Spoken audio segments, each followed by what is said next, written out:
In a world obsessed with labels and divided by opinions, this episode goes deep. I invite you into a raw, heartfelt conversation about why we're so divided and how we can find our way back to connection. From powerful personal stories to global travel insights and soul expanding truth bombs, you'll walk away with tools to ground yourself, reflect deeply, and lean into conversations that heal instead of hurt. It's time to stop being triggered. This isn't about taking sides, it's about taking to heart. So grab your cuppa and let's get started. Welcome to Sip Tea with me. I'm your host, Lisa Schoenthal. Think of me as that fun and inspirational auntie or sister you always wish you'd had. This is a space where we hang out, brew up meaningful conversations about health, wealth, relationships, and travel because life is too short not to live with purpose, passion, and abundance. If you're ready to chase your dreams, find your balance, and make a massive impact, you're at the right table. I'll be sharing real stories, life hacks, and epic wisdom to keep you mindful, energized, and connected. It's all about inspiring and empowering you. So grab your favorite cuppa as we spill the tea on how to create a life that's transformational, empowering, and authentically you, 100%. Let's drink to that and get started.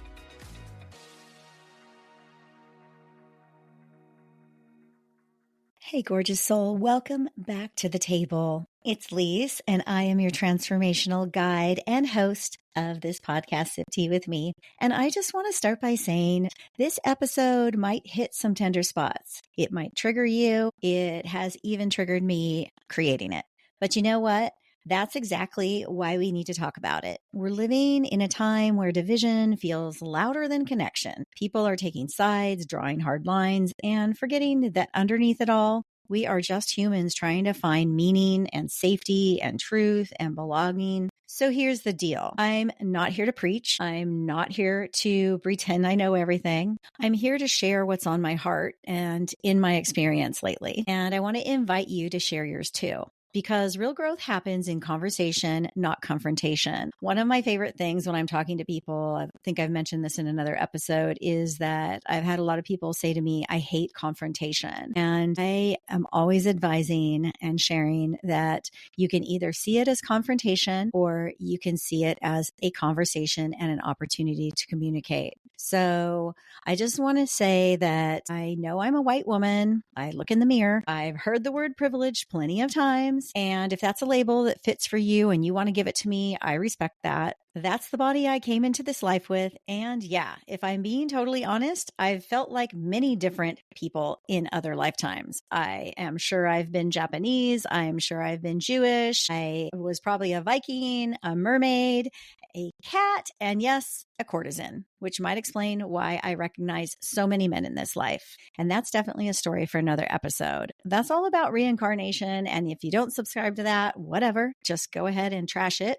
And if you do and you want more information about it, dive in deep because past lives and different timelines and quantum physics are all super fascinating to me. And if it's fascinating to you, dive on in there and find out a little bit more about it.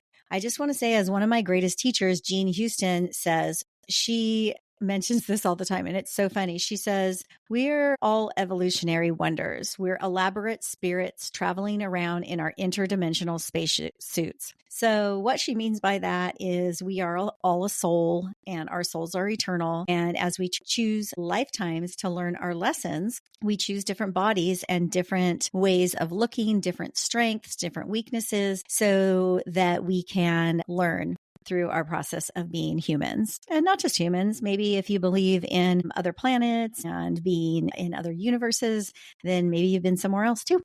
So with all that said, here we are, sorting ourselves into boxes and labels that are supposed to define us, but often they just divide. These days, it feels like labels are multiplying in every direction. Gender, sexuality, beliefs, even food choices. Am I a vegan? Am I a pescatarian? I only eat pickles? I don't know, whatever. We have so many ways to divide. Our politics, of course, is one of them. So we find all these ways to sort and divide ourselves. But sometimes I wonder, why are we creating all this division and dissension when we could be creating unity? Every day there's a new category, a new box, a new way to divide us, when what we're really craving is connection. And I get it.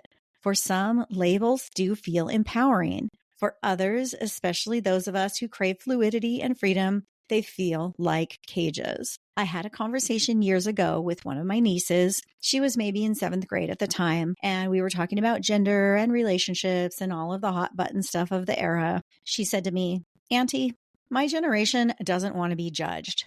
We want the freedom to be who we are and partner with whoever we want." To that, I said, all generations want that. So why all the labels? She paused with a newfound awareness that seemed to have taken her off guard. She looked at me in wonder and said, "I don't know why we have all these labels." That moment has always stayed with me. This is why it's so important to share conversations and wisdom. In that moment, I learned from her and she learned from me. I truly believe each person wants to share their uniqueness, yet also wants to belong. I think part of this polarization is a symptom of disconnection. We've been through a collective trauma, through the lockdowns, the lies that went with our lockdowns, the isolation from being on screens through social media and virtual reality and all the things. Those are echo chambers, and sometimes they don't echo the positive. We have massive amounts of fear-fueled media, and our politics is absolutely crazy, not to mention the division around religion. We've forgotten how to be with each other. We're reacting instead of relating. And listen, I mean, some of this is absolute manipulation, whether it's politics, big pharma, media agendas, toxic food, environmental control, rising costs, or the way we're pitted against each other over everything from healthcare to identity. It's not an accident. We're being taught to choose sides. But what if the real power is in choosing each other? What if we return to the days of conversation and listening with curiosity because we wanted to deeply understand ourselves, others, and the world we live in? What if? I want to share this story about a conversation I had recently with a beautiful friend of mine who is in my Bold Action Collective with me. She's also a podcaster. I did not get permission from her to tell the story. I hope it's okay. Because of that, I'll leave her name out. But if you want to know who she is, just send me a DM and I'm happy to tell you who she is and what her podcast is. She has a beautiful podcast. She is just absolutely brilliant, compassionate, educated, passionate about what she does. But in this moment, she was hurting. She was angry. She was frustrated. And I could feel it in every word. And honestly, it hurt my heart. Not because she disagreed with what I was saying, because I hadn't even said anything yet. When I say that, I mean she disagreed with how I feel in my heart. And that's totally okay, because I could feel the weight of what she was carrying. I could feel how she may not have considered there was a different perspective. We all do this because we come from our own experiences. In that moment, I didn't think, "Hey, friend, what planet are you on?" I thought, how can I share my heart without creating more division?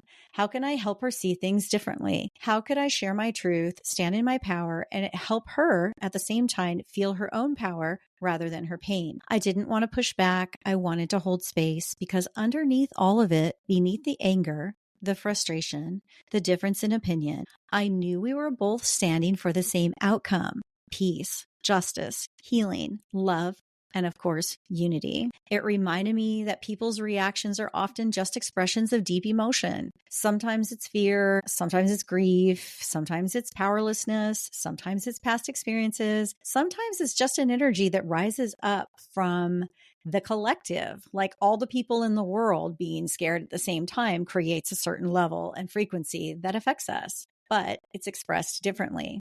I knew if I reacted from the same place she was at, I'd lose the opportunity to be the bridge, to show empathy, compassion, and understanding, not to mention love for this person that I deeply respect. So I chose to stay calm. I listened. I spoke with care. And eventually we got there. We found that common thread, that shared vision. And that is what we need more of. And I just want to mention all of that happened not only because I showed up the way I did, it happened because she was also willing to listen to what I shared back, because what I said back to her was not that easy to hear. She gave me the time and the space to clearly suss out my thoughts, for me to speak with intention, to share my perspective so that we could both come to a beautiful place. And I just have to, if she listens to this, I want to say thank thanks again. We've already thanked each other, but I just want to say thanks again because what a beautiful outcome that was and what a huge level of growth it was for both of us. So often when I start to feel overwhelmed about all the noise, the sides, the labels, the division, guess what I think about? Take a guess. Of course, I think about travel because if there's one thing that's opened my heart the most, it's leaving home. Well, let me explain. I love home. I want y'all to know how much I love home and my family and my friends. But let me go ahead and explain this. Travel has taught me that there's no one right way to live, love, believe, or see the world. I have attended Balinese cremation ceremonies, learning to celebrate rather than mourn a soul's journey. I have connected with the spirits of the ancestors at Dia de los Muertos with strangers in Mexico. I've sang with the Catholic nuns at the Basilique du Sacré-Cœur in Montmartre, Paris, one of my favorite places on the planet, one of my favorite things to do ever. And I probably butchered some of that since my French, I got a big F in French in school. I have also marveled at Holi, which is the Hindu festival of color in India. I've meditated with Buddhist monks in Thailand. I've danced, shared meals, sipped tea, of course, sipped tea, and connected with people whose beliefs were an absolute mystery to me. I've met people with vastly different political beliefs, religious views, and ways of life. And yet we connected on something deeper, something human, something soulful. Because really, we were all created from love. When I travel, I don't just learn about the world. I learn about myself. I see my own judgments, assumptions, and blind spots. I stretch. I soften. I come home to my heart. And let's be real. Politics, religion, and even relationships look wildly different depending on where you are in the world. What's mainstream in one place is super fringe in another. What's sacred in one culture might be misunderstood in the next. And instead of being afraid, I have learned to lean in with curiosity. Travel reminds me we're not meant to be all the same. The richness is in the diversity. The wisdom is in the sharing. The connection is in the contrast. It's hard to hate up close. And travel brings you face to face with what you've been taught to fear. And that, my love, is exactly why I host retreats, because I don't want to keep those moments all to myself. I want to create spaces where you can feel that same soul expansion. I want to take you somewhere that lights you up, shakes you awake, and reminds you of your truth, outside the algorithms, the noise, and the roles that you've been assigned. When we travel together, we grow together. We laugh, we cry, we share meals, we share stories, we dance, and we remember what matters. So yes, I plan retreats. But more than that, I'm building soul circles, real community, rooted in authenticity, adventure, and connection. Because I believe the more we explore the world, the more we heal what's dividing it. If you want to be a part of the next one, whether it's a beachside in Mexico, jungle side in Bali, or somewhere your soul didn't even know it needed, join my mailing list from my website or through my link tree on socials. That's where I'll share all those juicy details first. So here's what I want to leave you with. I don't have all the answers, but I do believe in asking questions. Truth isn't always loud. Sometimes it whispers in the quiet moments, on a walk, during meditation, in the shower, or when you wake up at 3 a.m. with your heart wide open. It often lives underneath the noise, beneath the programming and past performance. Truth doesn't shout, it nudges, it knows. And when we get still long enough to hear it, it becomes the compass that leads us forward. Not someone else's truth, not the collective fear, but your truth. And that truth, well, it's sacred, it's valid, and it's yours to trust, even when others don't understand it. And I just want to mention again here that why I decided to do this episode, and I don't know if I'm giving it all the justice it needs, and it may get a follow-up, but what I see so often in the world is this level of division that is causing hatred. It's causing violence. It's causing people to be so emotionally charged that they can't come back to their centers. They can't see the other side of something. They've forgotten that partnering and listening and sharing ideas and finding solutions and co-creating, collaborating is where all the magic happens. This idea, this old, ancient, outdated idea that we have to go to war with each other and that we have to fight each other and that we have to take each other down is completely obsolete. That is not where we're going as a humanity. At least it's not where I'm going. It's not what I believe in. And I hope that you don't believe in it either, because this battle cry to fight is a little bit misinterpreted. I believe we should stand up. We should use our voices. We need to say what we need to say. We need to get in groups with each other. We need to find unity. We need to collaborate to find those answers. But the weapons aren't hate and anger and division. The weapons are kindness and love and thoughtfulness and, again, co-creation, finding solutions, not creating more problems. Okay, that is just my soapbox. I would love to hear what you think about it. And here's a couple of reflection questions for you. I invite you to pull out your journal or just go ahead and sit with this. This will be in my blog. If you're on the mailing list, every time I release a podcast, you will get a copy of my blog. And in the blog, it will always have any of the action items, reflections, journal prompts, affirmations, any important information will be in that blog. So jump on over and get on my mailing list over at lisaschoenthal.com. Okay, these reflection questions are this. What am I believing that might be inherited or conditioned, not chosen? What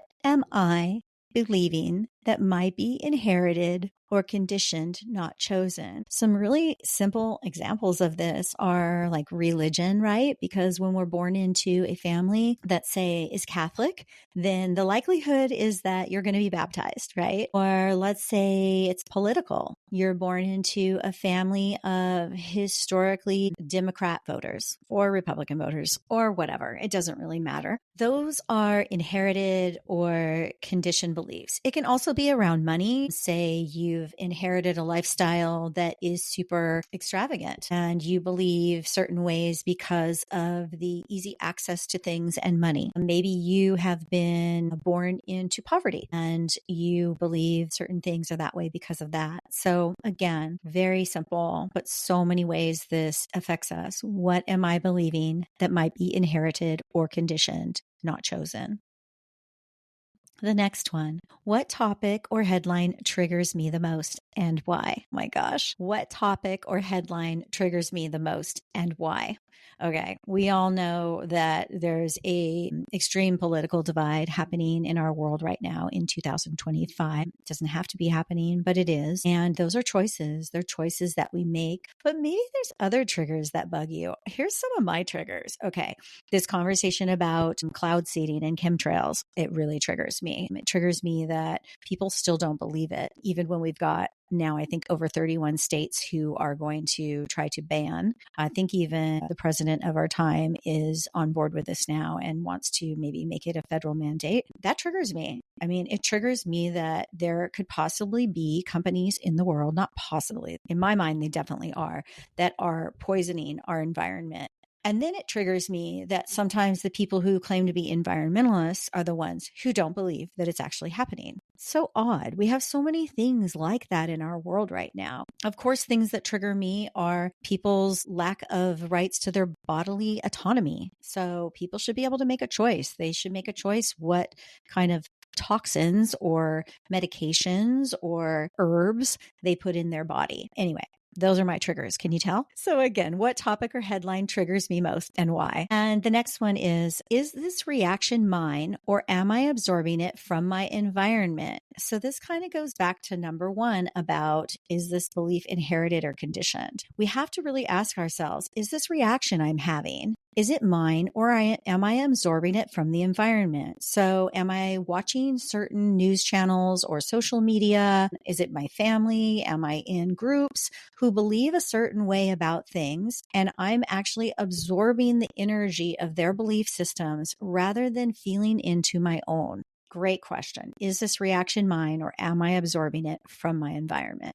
The next one is, what tools help me get clear? What do I need to do to get back to my center and get clear on what's mine and what's theirs? This is actually what's mine and what's theirs is a tool I use all day long. And I feel like I'm going to just give myself a shout out. I feel like I'm starting to master it a little bit. I used to be really, really emotionally triggered by everything. I have a Scorpio moon. If you're into astrology, you'll kind of get what that means. It's like really passionate and really intense. And then, of course, I'm a Capricorn sun, which means I'm kind of hardcore anyway.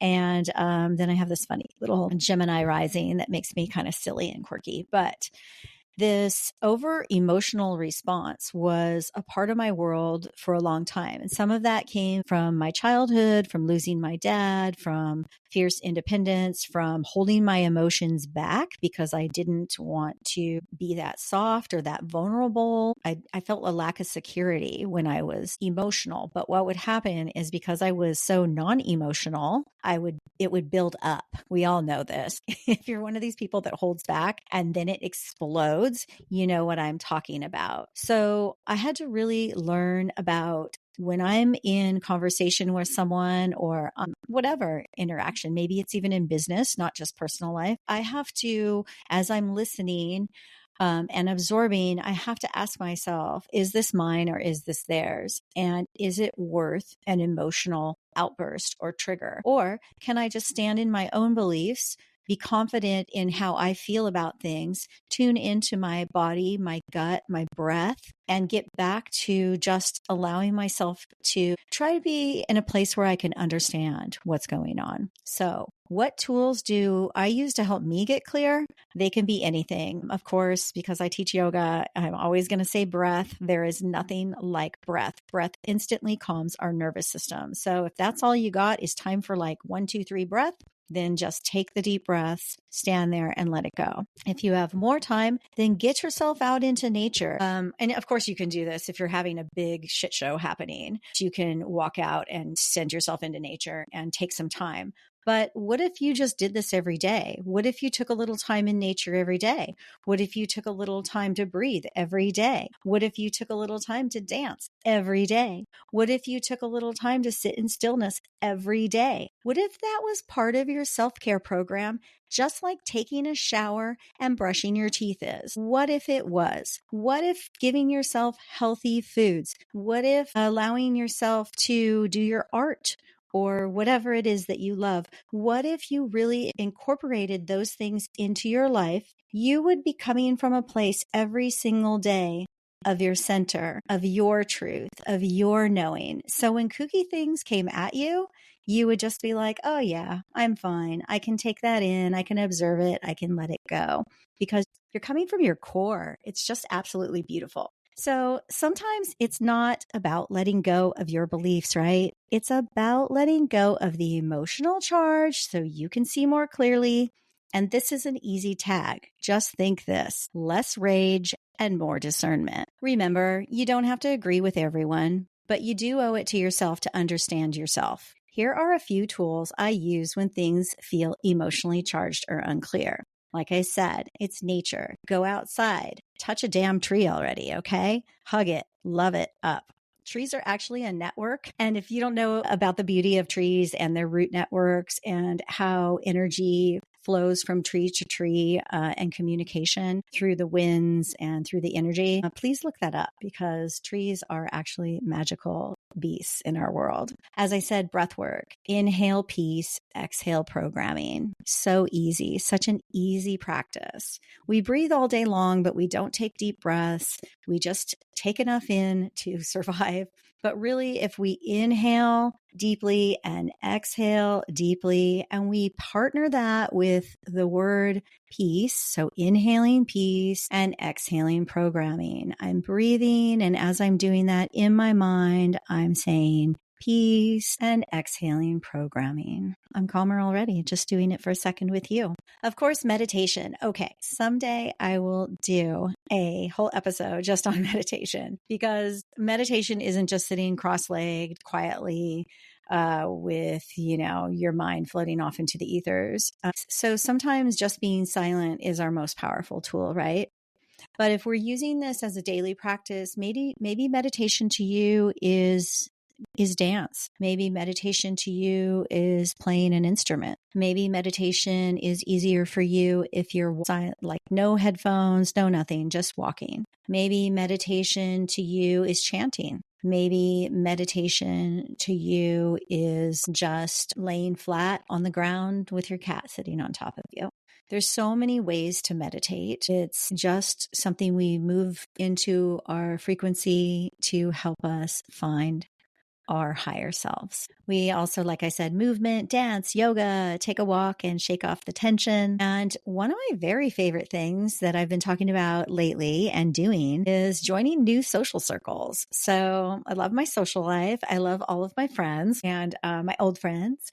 They're not old age, but they've been in my life for a long time. But I have these new social circles, like I was saying, my E-Women group and my Bold Action Collective. Those groups are helping me to get uncomfortable in the best ways. They are putting me in places with people who have different conversations than I'm used to, whether it's business or personal. They're opening my eyes to all kinds of different things. And I'm doing that right in my own backyard. So before I talked about how much I love to travel so that I can expand my horizons, as they say, but I'm really finding there is a level of expansion that can also happen by diving deep in social circles that really push you out of your comfort zone. And then, of course, ask for help. It's always okay to ask for help when you're triggered. Remember that we have friends, family, mentors, therapists, coaches, spiritual guides, all the things, right? But just as a reminder, when you ask for help, and you always should, make sure that you're stepping towards someone who is in a place of clarity